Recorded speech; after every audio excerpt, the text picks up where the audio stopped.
fait d'avoir une salle entière pour le festin d'Hérode de Donatello est tout à fait à la fois remarquable et à mon avis complètement mérité. Là-haut.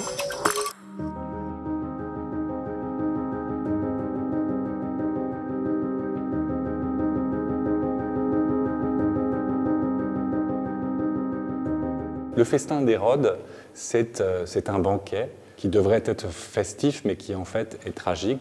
Le roi Hérode est attablé et devant lui danse sa fille Salomé, qui, pour le prix de sa danse, demande la tête de Saint Jean-Baptiste.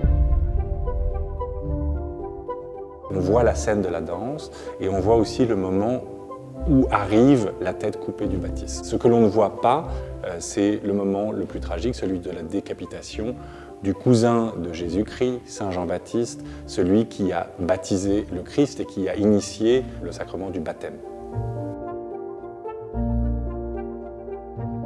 Il y a trois aspects narratifs, mais il y a aussi énormément de détails perdus. À chaque fois qu'on regarde un détail, un centimètre carré, un millimètre carré même, on s'aperçoit de quelque chose, une idée nouvelle que Donatello a voulu conférer à son bas-relief.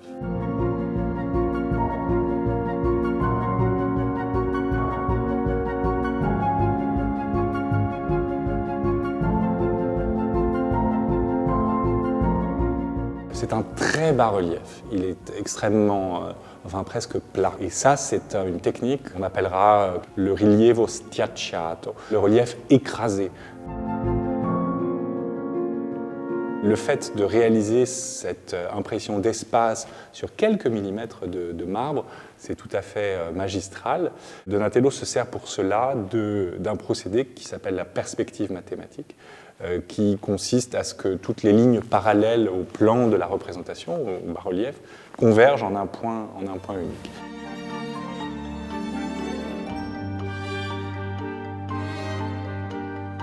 Donatello décidera, après ce triomphe absolu, de ne plus utiliser ce bas-relief de marbre, cette technique du relief écrasé. Il s'est dit, j'ai fait le tour, je peux passer justement à autre chose. Et dans ce sens-là, cette œuvre a une dimension centrale pour un artiste qui voulait absolument éviter de se répéter.